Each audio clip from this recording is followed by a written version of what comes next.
and welcome to another episode of Creative Clash, a live talent competition show featuring incredible Columbia students. I'm your host, Joshua Short, and we have a comedy, writing, and performance major in the studio today.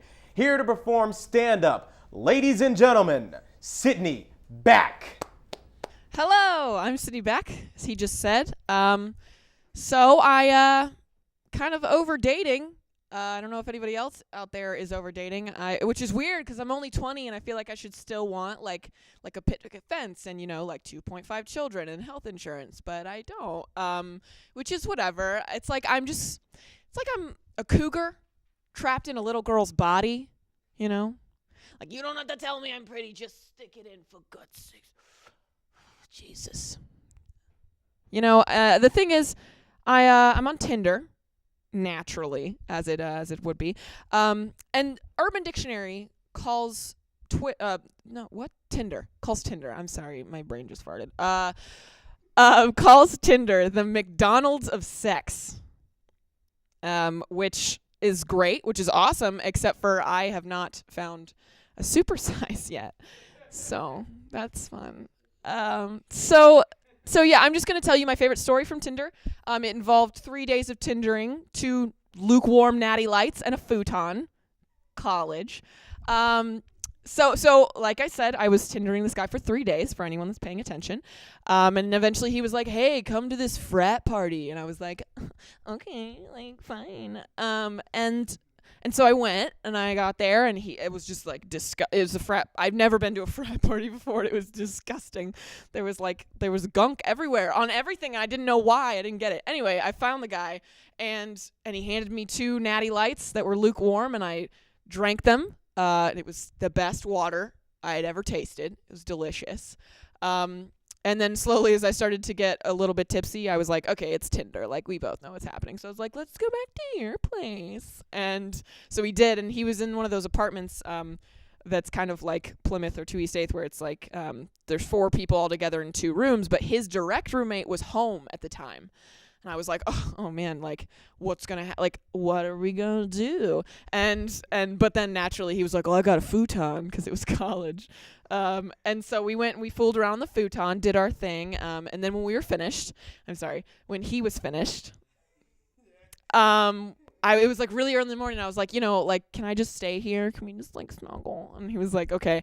And so we went into his bedroom and the roommate was still there.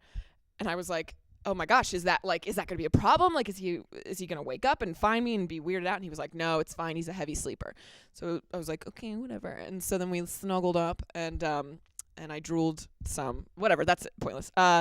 When I went to sleep, drooled a little bit. And when I woke up and like wiped my face off, I like noticed that there was like a light across the room, like a little light. And I was like, what is that? And then my eyes started to like focus a little bit more, and I started to realize like, oh, it's a phone light. Like, it's a phone. His roommate is reading from his phone, and he has his glasses on. And I was like, oh, okay, must be reading Huffington Post or something, like an article on whale blubber or something. I don't know. Smart kid. And then my eyes started to focus up a little bit more, and I noticed that he was holding the phone with his left hand. I was like, what a weirdo. Lefties, am I right? They're so weird. He wasn't a lefty, guys. No, he definitely was not a lefty. He was masturbating with his right hand. Yeah. I didn't know. I mean, it wasn't even just like he was just touching it. It was like he was like going to town on himself. It was like it was a civil war and someone was coming to saw his dick off. Okay, he was going at it, and I didn't know what to do. What do you do? No one's ever been in that situation ever. So I just watched. And, like, he wasn't very good at it, which was weird. I was like, I want to be like, oh, honey, oh, no, let me help you. Like, let me do it. It's more wrist, less arm.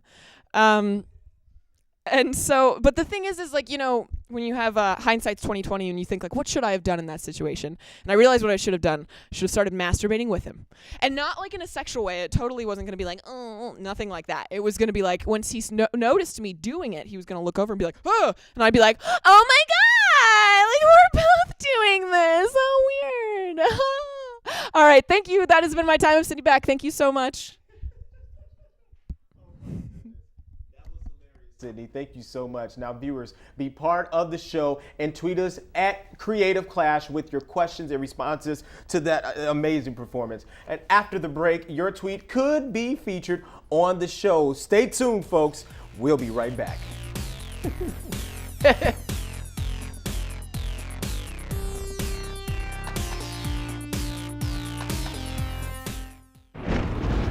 find the flashlight and the batteries? Yes. Did you make sure we're not missing anything in the first aid kit? Yup. Did you go through the plan with the kids again? Yes.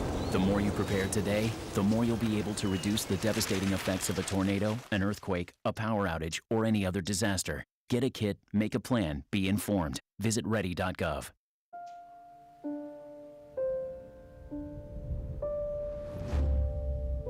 What if a disaster strikes without warning? What if life as you know it has completely turned on its head?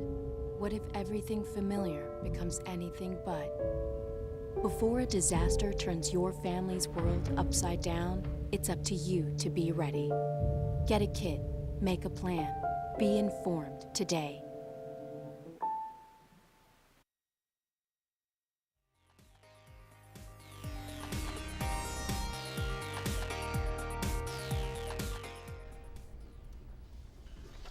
Welcome back. Sorry, now that you've seen Sydney's comedy chops in action, let's talk to her about her amazing talent. First of all, welcome back. Thank you so much for having me. It was awesome. How do you prepare for something on stage like this? Well, writing always comes first. You always do the writing, which is the hardest part. I think it's way harder for me to write a joke than to perform it. And so that took me like a day and a half to write. And then after that, you just do a bunch of open mics and you just keep doing it over and over and finding new ways that like the audience is laughing and what they think is funny, what they don't think is funny. And then eventually it comes to like a solid product like that. Like that I call that my type 5, which is a stand-up thing for like exactly 5 minutes, and you know that it works and you know how it works and you know how to do it. So yeah, and just basically not running off of stage while you're doing it. It's the only way I prepare. I love the futon illusion. This is not a futon, I'm sorry. It's close enough. I want to talk about, you talked about doing multiple open mics. Talk about the influences that you've gotten here and the support system here, and also talk about your family and how they've supported you. Yeah, the Chicago comedy community is very supportive. That's why everyone always suggests if you're in comedy, like come to Chicago, because they just want to help. You know, they just want you to learn and they want you to do it well. There's nobody that's like out to get you or anything like that. And I have a lot of friends that are in the comedy major, and they're so supportive of me, like overly supportive, like all the time, telling me and also challenging me. I had a friend recently who was like, you can do like deeper jokes, and I was like, oh my gosh, thanks for telling me. Like no one would tell me that. My family, on the other hand, is super supportive. They're really excited. They're all like carpenters and teachers and stuff. So it's, you know, they're like, oh my gosh, comedy, like go ahead, go do it. And I'm like, thanks family, like much appreciated. But they love it. They think it's awesome. Carpenters and teachers. That's all I don't know, that's the only two things I could think of. Jesus was a carpenter, so I guess it's a good thing. That's true, right? yeah, amen. Yeah. Exactly. Talk about the Chronicle a little bit. You know what? I want to show the people at home this right here. This is actually when you were mentioned in, you just participated in an event a couple of days ago on April Fool's Day. It was known as Wise Ass. Could you talk about this a little bit? Well, Wise Ass is a semesterly show done by the Student Programming Board and the Comedy Club Practicum.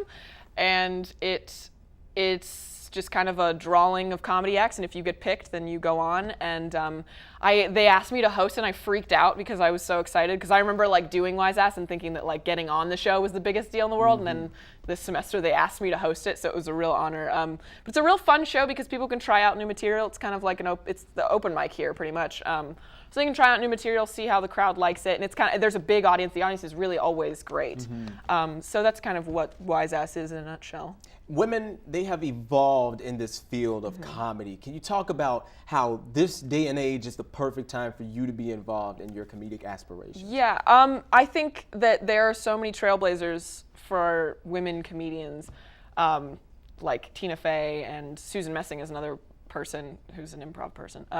But they've done so much for us, and I feel like right now my life is so much easier because of them. And now I can, instead of having to fight the fact that I'm a female, now I can focus on my jokes, and I can focus on the actual comedy of it instead of worrying about like, well, is this person going to hire me because I'm a woman, or like that stuff doesn't happen anymore. Definitely. Like I've had brushes with it, but nothing too bad. I've actually gotten on more shows because I'm a woman than anything, because they're like, this is a sausage fest, and I'm like, I'm sorry. Like, anyway. We've got about half a minute. I want to talk to you about your appearance on the WGN radio show recently. It was a morning show. You had to get up at 3 o'clock. 3 a.m. Yeah, it was. I didn't go to sleep. That's the thing, is I stayed up and I danced around my apartment for an hour. Like, get your energy up. But it was fun. It was a blast.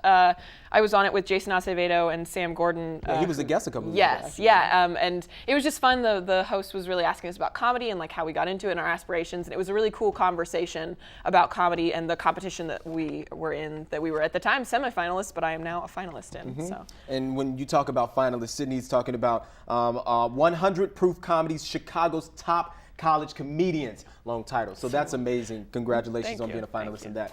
Viewers, you've been tweeting us at Creative Clash throughout the entire show, and this is my favorite segment when we now look and see what you've tweeted, how you participated in the show, and we're going to send it now to our social media producer, Clay, who is on the scene with some tweets. Clay, what do you have? Oh, we have all the tweets today, Josh. Sam Valdez, who's a cat still, what do you think about Zayn leaving One Direction? Wow. That's unique. You Be know, honest. like, I was super into One Direction my senior year of high school. Do you need and tissue, He or- was, I think I might. He was my least favorite. In all honesty, like for the time that I loved them, I was always like, whatever, Zayn can leave. So the fact that Zayn left, I was like, okay, like I didn't care. I was like, whatever, they'll go on. They'll be fine without that guy. That's amazing. Yeah. I think we have some more questions, Clay. Fluff asks, how great is Tina Fey? And with a lot of question marks. That name is taken, by the way, so don't even think about taking Fluff. Fine, whatever. Tina Fey is the greatest writer ever, and actress, and everything. I love her so much. She inspires everything that I do, and I already mentioned her before, so you can tell that I am absolutely in love with her, and she's the greatest. Like, on a scale of 1 to 10, she's like 475. Oh my gosh. Wow, that's amazing. That's it. Saturday Night Live alum as well. And you talk about Adie Bryant being from Columbia. I know that excites you being Yes. here as a transfer student, correct? Yes, absolutely. She is what we all aspire to be, so it's nice to know that she like came through the exact same way we did. Definitely. So that's really inspiring always. Clay, we have time for a couple more. Gavin Hornick at Studio Loft said, tell me about your favorite colors, ? Elaborate in detail, please. All right, I got 2 favorite colors, red and black. And why those 2 colors? Because this is weird, everything in my life, like every institution I've been a part of, like job-wise or school-wise or anything, their colors have been red and black. My high school's colors were red and black. I worked at Steak and Shake, it was my first job. And then I work at Target, and then my college colors were red and black. And it's just like all these places that are red and black. I don't know, I think that's probably why I like them. And they're simple, so they always match each other. I wouldn't wear red and black on the south side, but that's just me. I don't go on the south side. That's perfect. Clay, we have time for one more. Claire Killian said, Sydney, how do you feel about Tina Fey's new show, I love Unbreakable Kimmy Schmidt? I couldn't even wait for you to finish it. I was like, I love it so much. I have 2 episodes left.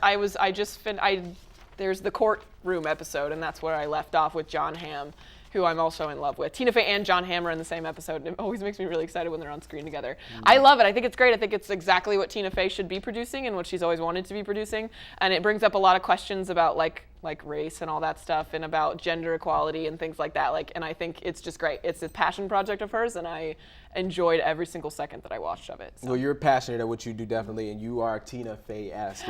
Thank you. Don't fall out, please. Okay. But no, well, that does it for the show today. Huge thanks to Sydney Back for coming in and showcasing her awesome talent. If you loved her performance, then make sure to vote for her at tinyurl.com/vote. Creative Clash. She cannot win without your vote. This is Creative Clash's final episode of the semester tier. So thank you so much to all of the contestants and our viewers who were watching every week. Check our frequencytv.com for more if you want to vote for her or any of our other contestants. Again, thank you so much for joining us. I'm Joshua Short, and thank you for watching.